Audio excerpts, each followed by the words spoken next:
اللهم كن لوليك الحجة ابن الحسن صلواتك عليه وعلى آبائه في هذه الساعة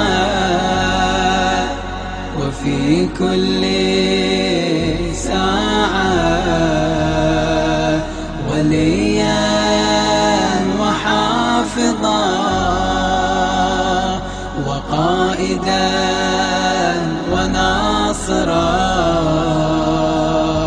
ودليلا وعينا